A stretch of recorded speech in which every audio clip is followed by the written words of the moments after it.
I'm Jim Cuno, president of the J. Paul Getty Trust. Welcome to Art and Ideas, a podcast in which I speak to artists, conservators, authors, and scholars about their work. We like to say that we punch above our weight, that we take what seem like not large grants and we actually extend the impact. In this episode, I speak with Getty Foundation Director Joan Weinstein.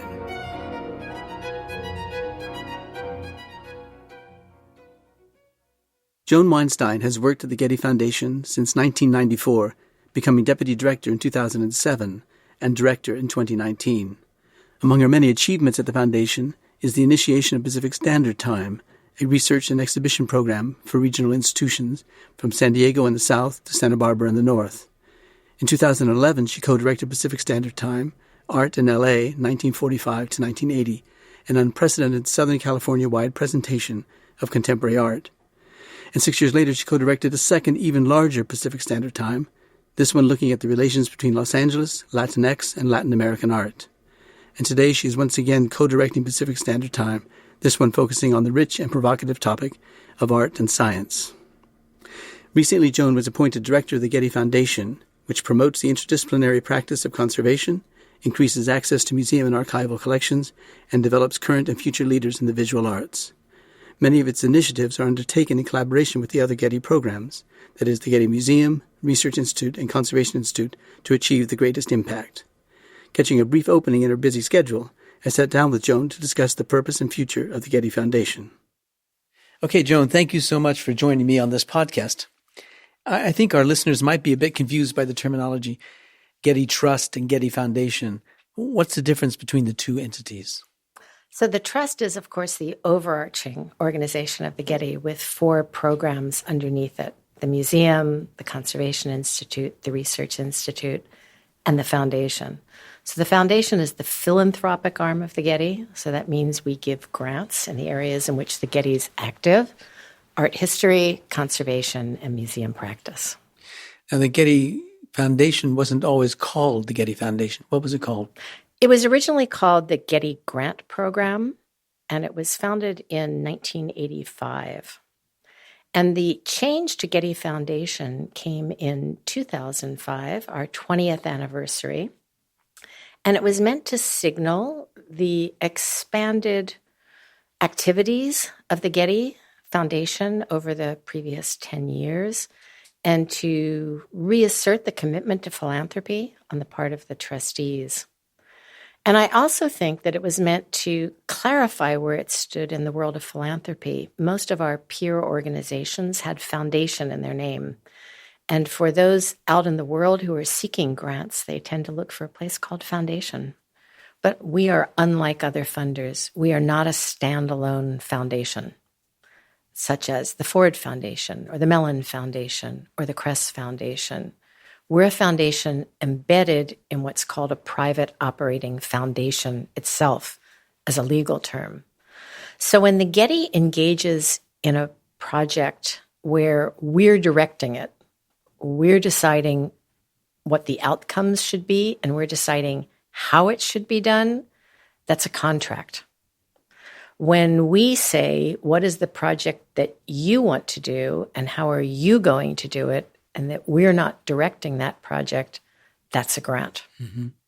Well, tell us then about the early history of the foundation. You've already mentioned when it was founded, but why did the Getty decide to get into the grant-making business in the first place?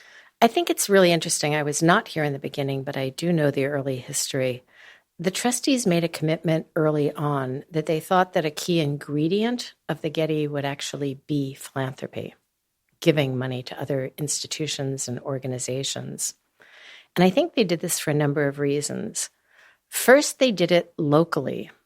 As the Getty was becoming established in Southern California, and they started making plans to build the Getty Center, I think there was actually a lot of fear in the arts community that the Getty would overwhelm everyone else with its resources, both in its acquisitions in the museum world, but also in its activities.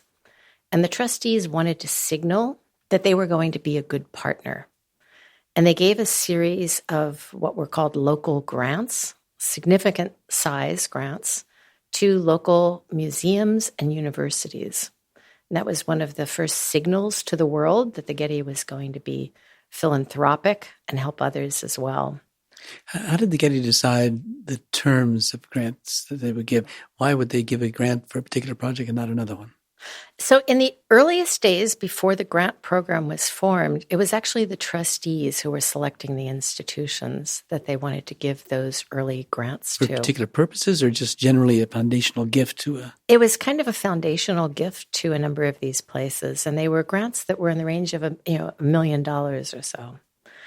And they also began a small publication program to support the work of scholars internationally and to get their work published.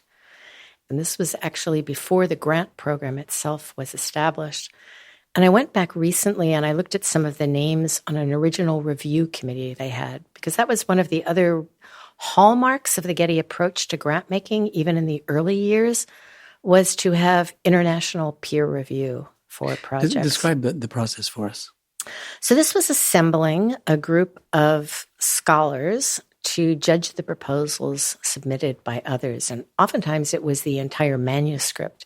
And Jim, you can actually comment on this because you eventually were on one of the publication committees. Yeah, it was amazing. It was a great experience because you had people with different specialties all gathered around a table charged with having to present their views about a proposed publication.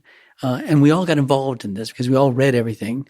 Even if we didn't have expertise in the particular field, we at least had an interest in that field. I learned more in that process probably than I learned in all of my graduate education because it was so rich and compelling and so engaging with the conversations. And I think that's one of the other things that the trustees realized early on was that by having this peer review panel, you brought people into the Getty's orbit who were leading scholars and intellectuals and thinkers, and you engaged them with the Getty as well. And when I look at the early categories that were established under the grant program, you can already see the ambitions that the Getty had. What were they? So one of them was actually the establishment of the postdoctoral fellowship program. After they had those original publication grants, they did a lot of research as they decided to establish the grant program. And they went out and they looked at what other funders were doing, where the gaps were, where the Getty could make a difference. And one of the areas that they identified was strengthening art history by looking at it in relationship to other humanistic disciplines. This was a really key signal to the field early on that the Getty was going to be someplace different. Art history at the time, this is the 1980s, was only just beginning to go beyond its traditional boundaries of formalist analysis or iconography. It was the beginnings of social art history in the early and mid-'80s. And by offering postdoctoral fellowships that said they were going to be judged on the basis of your ability to look beyond just art history to its relationship to other humanistic disciplines. Like history and social sciences. Exactly. And it was a signal that we want more expansive thinking in the field. These were grants for recent PhDs, for those who had received their PhD in the previous 6 years. And it was also an unusual fellowship in that it allowed you to get that money and to travel anywhere in the world you needed to do your research or to stay at home and write. It was particularly important, I think, for many women art historians at the time who didn't have the flexibility to uproot families and do residential fellowships. In those early days, were there set categories within which people could apply for grants? There were set categories, but there were a lot of them, and they were broad. So we had archival grants, we had grants for conservation of objects in museums, we had grants for museum interpretation. At one time, there might have been 24 categories that people could apply in. And why was it so broad? Was it because you had both the resources to dream big and deliver on the dreams that you had, or was it because you couldn't make up your mind? I think it's neither of those. We didn't have the resources to do something in every aspect of those fields and to have a huge impact. What we did do in the early days, which I think was actually very, very important to the Getty, was to build lots of relationships in all these various areas. And that's what these grants allowed us to do. I think it was also the wisdom of the trustees to realize that the relationships we made through grant making would strengthen the Getty. The Getty would become stronger if those that we wanted to eventually partner with in the fields we cared about were also stronger. So the idea was to spread that widely. And it was also the trend in philanthropy at the time, which was not focused on metrics, that was not focused on necessarily solving problems, but was just providing support. In 2008, we switched to strategic grant making. What is that, and why did we make that change?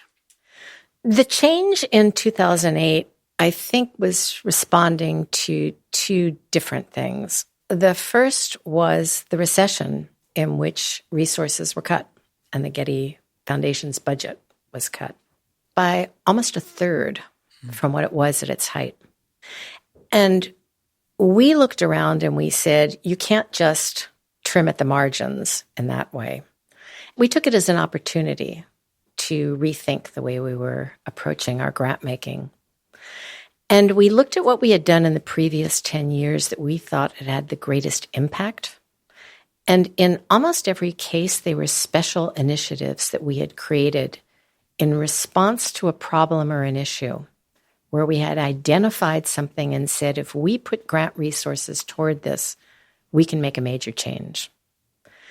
This was also consonant with the trend in philanthropy toward more accountability, toward justifying the use of grant funds to make change. Accountable to whom? Accountable to those who are providing the funds, but also we are nonprofit. We're not taxed, and that you have a responsibility to actually spend the money as wisely as you can. Yeah. It was also a moment where I thought that it was a great time for the foundation to make that change. We had spent more than 20 years building the really important relationships that we needed. And it was now a moment where we really could step back and say, we're going to tackle what we think are important issues in the fields that we care about. Is this true with the other foundations with which you work, both in Los Angeles and across the country, that they made a similar change about the same time that was provoked again by economic downturn? There were actually two different responses to the economic downturn in the world of philanthropy. And one was to actually go towards that more responsive philanthropy. There are incredible individual needs out there, and we have to try to meet them. This was particularly true in social services sector, in health, and a little bit in the arts, where people said that a lot of nonprofit organizations were at risk, and so we need to just prop them up. But the other response was, we really need to think longer term, and we need to be strategic in the use of our grant funds. And so this move to strategic philanthropy is where you identify a problem and then you think very carefully about how you're going to approach it. What are the strategies you're going to use? Is it just grant making? Is it also convening your grantees, bringing them together for shared learning? Are there other strategies that you're going to use? And then how will you know if you're successful? What are the metrics so that you can actually say to someone, we accomplished this or we didn't accomplish this? Yeah. Have there been instances where, despite the fact that you have a framework for making grants, where something comes up just out of the blue that you didn't expect that deserves some attention from the Getty as from other institutions? And I'm thinking of Hurricane Katrina, for example, in New Orleans. Yeah, that's a really good question. And it's something that I think most foundations struggle with and that we have as well. The foundation determined pretty early on that it couldn't respond to every disaster because we just didn't have the resources to be able to make a difference. Katrina was a place where we actually thought we could make a difference. And it was with both expertise on the part of the Getty and also grant funding. And we sent a team down there. I was part of that team. And we arrived when the first hotel actually opened and people could come into the city. And we saw a devastated city.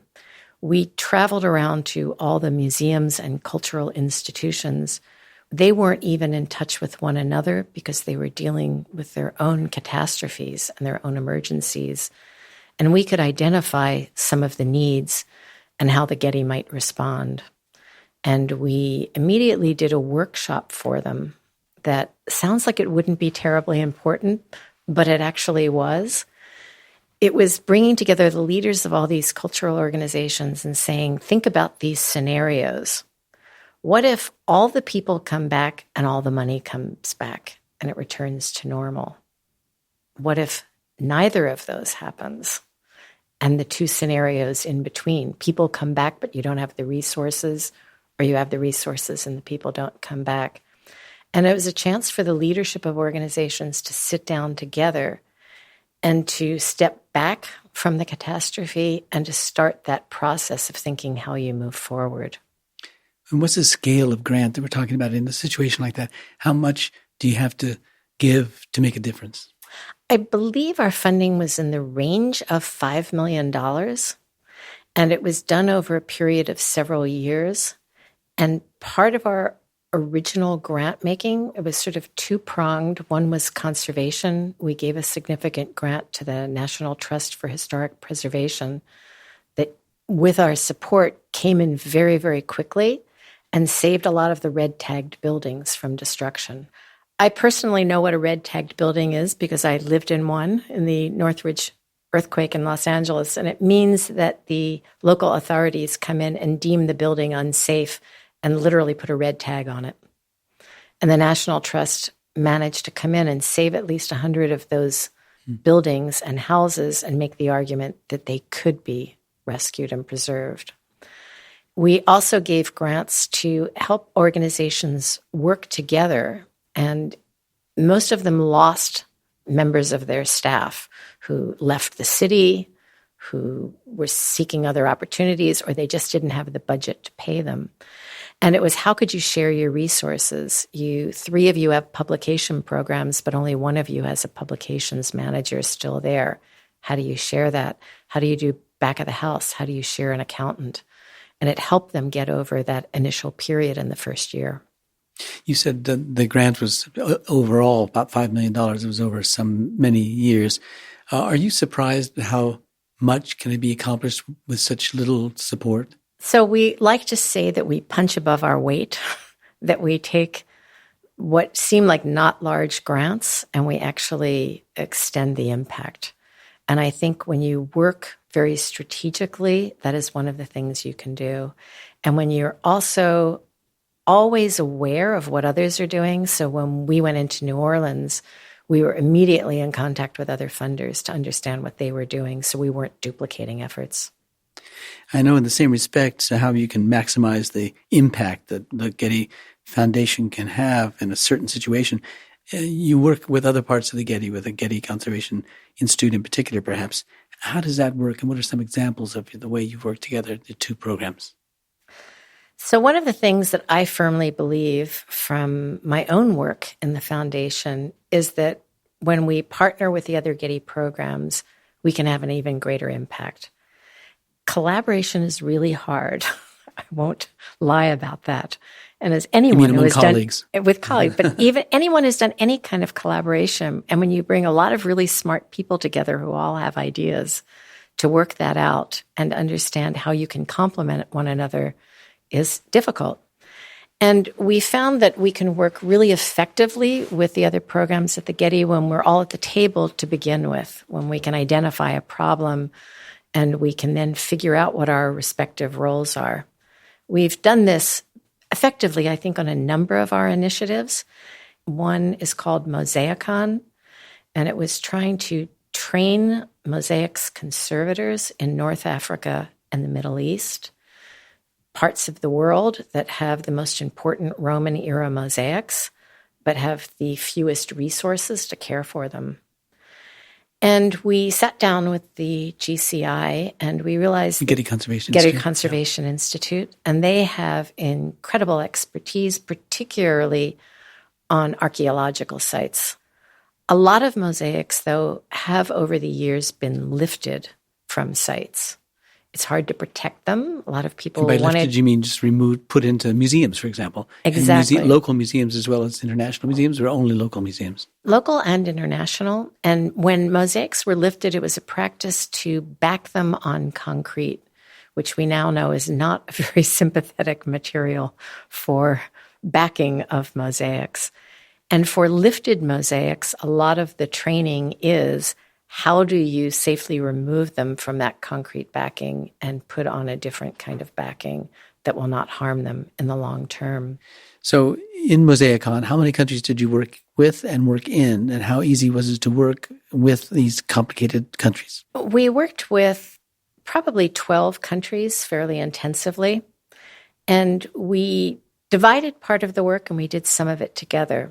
The Conservation Institute did training courses for archaeological site managers, how to manage their sites. And they also did training for technicians who cared for the mosaics on those sites. The foundation focused on lifted mosaics. And with our colleagues in the Conservation Institute, we identified the leading conservators and trainers who could work with technicians and conservators in these countries. We don't do the work ourselves. We began the project by bringing together the directors general of all the antiquities authorities in North Africa and the Middle East. We sat around the table. They all talked about the needs in their countries around mosaics. And so part of that was a fact-finding mission for us, but it was also an attempt to talk to them about the ways we might work with them and the kind of training we wanted to do. Little did we realize at that moment that we were beginning this right before the Arab Spring. Courses had to be changed and moved because of outbreaks of violence or of protest movements in the various countries we were working in. The program, in the end, managed to bring together participants from multiple countries in training programs so that they formed regional networks themselves. This idea that you're bringing people together and building a certain capacity among them, it reminds me of another program that the Getty kind of created by the means of funding it called Connecting Art Histories. Tell us about that one. That's one of my favorite programs for what it accomplishes. Connecting Art Histories is about bringing together scholars from parts of the world who don't have the opportunity to meet, don't have the opportunity to network because of political or economic realities in their countries. And we started with Latin America and with the Mediterranean Basin because they were places that we had had connections with already. The idea was to bring into the art historical conversation voices that hadn't been heard before, and to give them the opportunity to meet with leading scholars from Europe and the United States. The idea is not to expand Western art history to the rest of the world. This is not some imperial project to take over art history everywhere, but it's really about bringing into the conversation different perspectives and talking about and across those different perspectives. I think it's particularly poignant and relevant in the contemporary historical situation we find ourselves in with rising nationalism and populism. In many countries that don't have huge resources, they study their own national traditions, and they don't often have the opportunity to do that comparative work across borders. And we've funded a kind of model where a senior scholar will put together a project around a research topic and invite participants from a region, maybe Eastern Europe or into the Balkans or the broader Mediterranean region or Latin America, and bring together young scholars across borders. And they often deal with issues of cultural exchange, but cultural exchange is not always where it's a felicitous interaction where everyone gets along. It also results in conflict, in mistranslation, in misunderstandings, and they explore those as well. There's a project that was organized by Alina Payne, a leading art historian who teaches at Harvard University and is now head of Villa Itati, Harvard's Research Center in Florence. And she put together a project that she called From Riverbed to Seashore. And it brought together younger scholars from countries such as Serbia and Romania and Slovenia, Turkey, Poland, several other countries as well. And they looked at the waterways that connected Eastern Europe into parts of Asia and with Western Europe as well. And these waterways could be both borders separating people, but they were also the conduits for people, for products, and for ideas. They were looking at the early modern period, so 1400 to 1700, and they were looking at the interactions along these waterways. This is where Central Asia and Eastern Europe came together, but also the area in which Christianity and Islam came together. You had young scholars who could bring their knowledge of their own countries and the art created in those countries, but by traveling together, by looking at monuments together, they could start to see the influences across borders. We think of globalization as something modern and contemporary, but that kind of globalization certainly existed in early modern Europe, and it existed in the ancient world as well. You probably have, from your experience in this Connecting Art Histories, the broadest view of the state of art history generally and the developments, directions it might be taking. Well, what's your sense of that, and how confident are you that there's a future in art history? I'm very confident there's a future in art history. Maybe I'm in the minority here. I think it's an incredibly vibrant discipline across the world, and I think it's reaching out continually to other disciplines. I think art history as a discipline is becoming more fully international. I think you see more and more people who are broadening their training, who realize it's not enough to specialize in one period, one country, one artistic tradition, but they need to understand the interconnections that went on during those times. And it's actually very interesting, even in the United States, to look at the postings for positions where more and more programs are looking for scholars who can see those interconnections between and among cultures. I also think that in a culture that is so dominated by visuality right now, we are a completely visual culture, bombarded by images, that art history is the discipline that knows how to analyze and interpret imagery. And we have to find a way to show a broader community that we are the ones who can help interpret these images and understand their roots and origins, understand how they manipulate us, understand how they promote certain ideological positions. And I think it's really incumbent on us as a field to try to take that on. In a lot of art history, people have become consummate professionals who know the latest theory and can speak in a lot of jargon. And I think that if we don't get away from that, that will be the thing that dooms the discipline. Wow. Now, these are two projects of the foundation. A third one, which has had extraordinary success, is Pacific Standard Time. Tell us how it got started and what its history has been. Pacific Standard Time has now become a kind of signature program of the Getty, but it really started as a rather modest project. We became aware of the fact that the history of Los Angeles art in the post-war period, after the Second World War, was being lost, that a number of the artists and gallerists, critics of the period, were sadly passing away and that their archives were being destroyed. We thought that we could do something about that. And this was actually a collaboration early on of the Foundation and the Research Institute. We started on the archival project around 2003. The Research Institute had just begun an oral history project on this era, and the Foundation had always supported archival projects. So we went out and we funded a survey of the archives to find out what was already in public institutions and what was in private hands and we could encourage to be given to public institutions.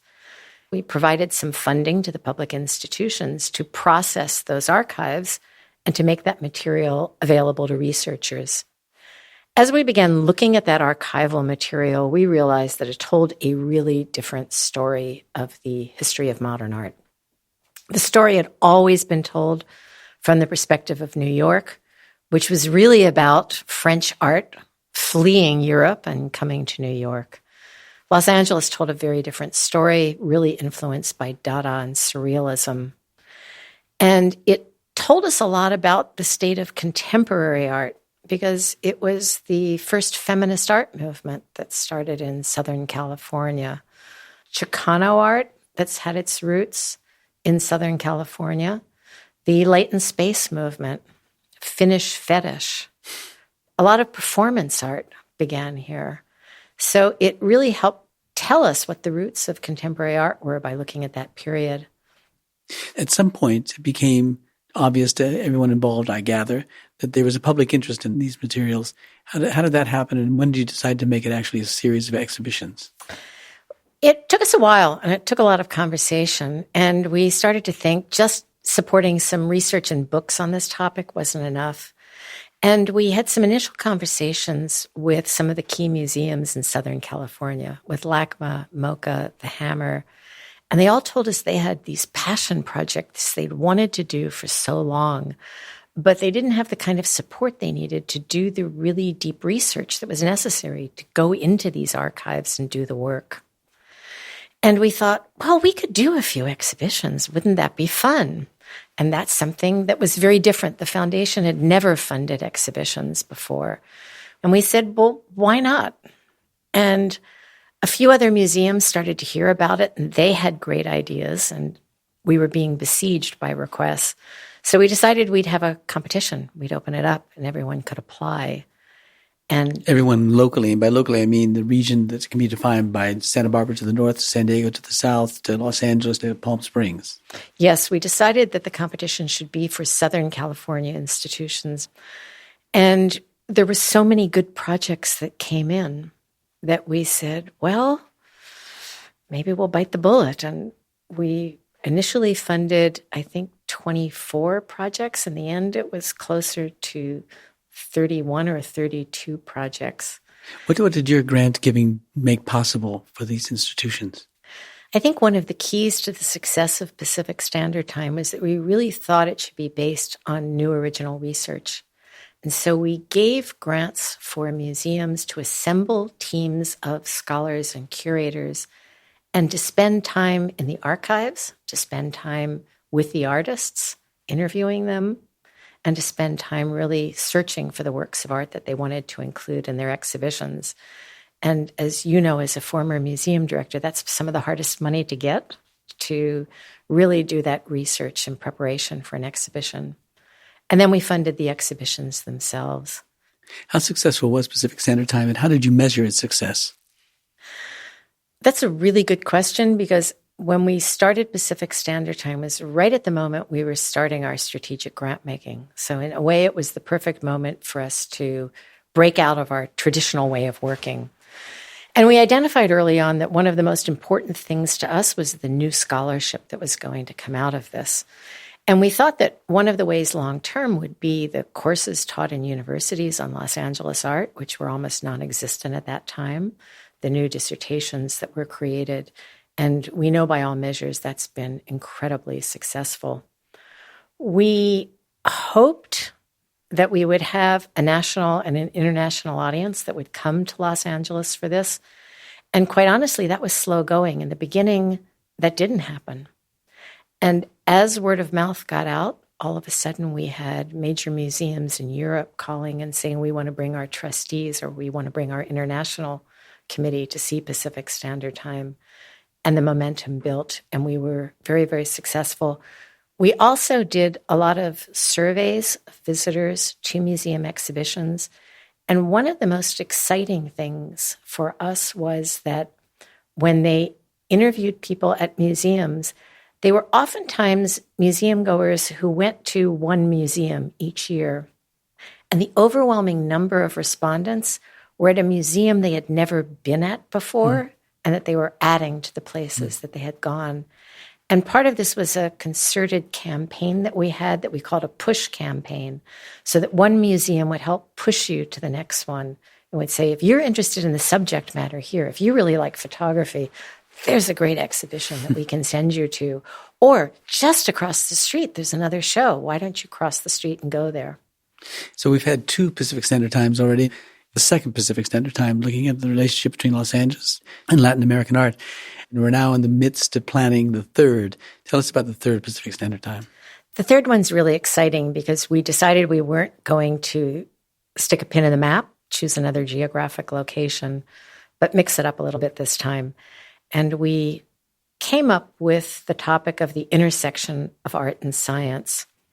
It seemed like a terrific topic, both for the breadth of the kinds of exhibitions that could be staged, but also the topic had terrific contemporary relevance. There are a lot of artists who are working around issues of climate change.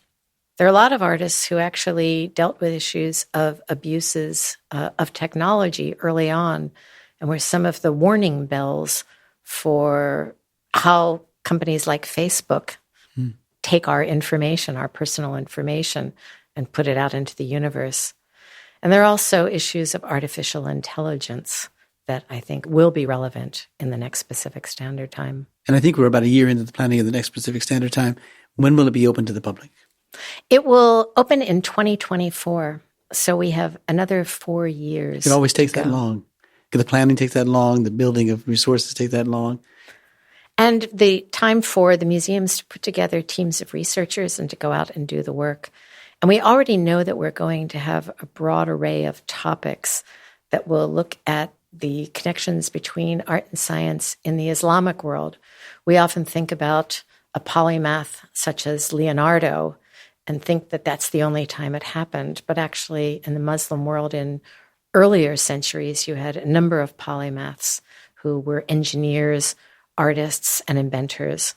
So we know we'll see the traditions in other cultures, in other historical time periods. We know that there are a number of institutions that are really interested in indigenous forms of scientific knowledge. So other ways of knowing about the cosmos or about the seasons or about agriculture. And there will be many that deal with modern and contemporary art and the ways that artists work with scientists on projects. And we have terrific scientific institutions here in Southern California. And we want to work with those institutions to create a broad civic dialogue around issues at the intersection of art and science. Science is coming under a lot of siege today in a culture that doesn't believe in facts in our post-truth era, just as the humanities have come under attack for their lack of relevance. So it's a wonderful opportunity to create a dialogue across these two disciplines, to challenge one another, to engage with one another, and to talk about what it means to talk about science at the present moment. Well, Joan, tell us about the Getty Merrill undergraduate internship program and how that's developed over the years, and the name Getty Merrill. What does that mean? So this was a program that was founded in 1992 in response to the civil unrest in Los Angeles after the Rodney King trial. And the Getty felt it needed to do something more about issues of diversity in the museum world. And the foundation created a program called the Multicultural Undergraduate Internship Program. The word multicultural dates it. It's a very 90s term. But this was an effort to provide paid internships to students of diverse backgrounds who had some connection to Southern California. Either they grew up here or they went to college here. And to provide paid internships in museums and visual arts organizations. Paid internships were very unusual at the time, and it's recently become a major issue in the museum world because there's still a lot of unpaid internships. And we were really a leader in this because this is a program that's 27 years old now. Every summer we support slightly more than 100 students to have internships in the Southern California area, including here at the Getty, where we have a large contingent. This program was started under the extraordinary leadership of Deborah Marrow, who was director of the Getty Foundation for 35 years. And last year it was renamed the Getty Marrow Internship Program to honor her contributions and her commitment to this program. I think one of the extraordinary things has been sticking with a program like this for this length of time. I can remember a number of different moments where people said, "Isn't this an old-fashioned project? Shouldn't you stop it? Or should you create something else out of it?" We've just recently gone and looked at the extensive data we have on these interns, and we have tracked them over the years. And an extraordinary number, almost 1/3 of them, are actually now working in museums and visual arts organizations. This was not a pipeline program. This was just meant to introduce students to the idea that there are careers in museums, not just curators, but also museum educators, people doing public programs, registrars, administration. We're now, after 27 years, seeing leaders emerge. A number of institutions in Southern California now have former interns leading them. We also know from our surveys that more than 90% of them attribute their decision to go into careers in museums to those original internships. So you can really see the extraordinary power that an internship can have. It's extraordinary. You know, you've been working with us here at the Getty for quite some time, working in the foundation for a couple of decades almost. Now that you are the director of the Getty Foundation, you're in the best position to answer my final couple of questions. Tell us where the Getty Foundation is headed today under your leadership. How do you see the foundation 10 years from now? I've learned not to project 10 years, but I'll tell you where I see us a few years from now at least. I think that something that I referenced earlier, the Getty Foundation can have extraordinary impact when it works closely with partner organizations here at the Getty, and I think also with partners outside the Getty. And I think we should look for those means of collaboration so that we can have an even greater impact. I think that we need to continue to be innovative. I think Pacific Standard Time was a real innovation in the way that we approach grant making. It's much more public facing, and it's a willingness to cede some control sometimes in what we do with the wild and woolly array of our partners. Even within some traditional categories, there's really room for innovation. And I think of something just like archival projects. We need to make those archives come alive. We need to make a broader public understand the relevance of that material and why we protect it, and to share it more broadly with others. I'm very confident of the impact we're making. I've seen in so many of our initiatives how we've helped transform the fields we care about. And I know that the Getty as a whole is committed to continuing that work. Well, thank you, Joan, for giving us this time in this podcast. Thank you for taking over the leadership of the Getty Foundation. It's been great talking with you. It's going to be great fun working with you. It's been my pleasure, Jim.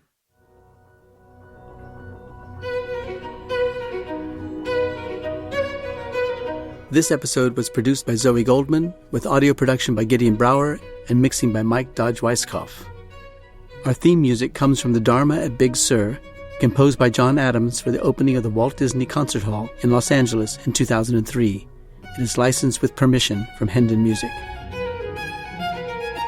Look for new episodes of Arts and Ideas every other Wednesday. Subscribe on Apple Podcasts, Spotify, and other podcast platforms. For photos, transcripts, and more resources, visit getty.edu/podcasts, or if you have a question or an idea for an upcoming episode, write to us at podcasts@getty.edu. Thanks for listening.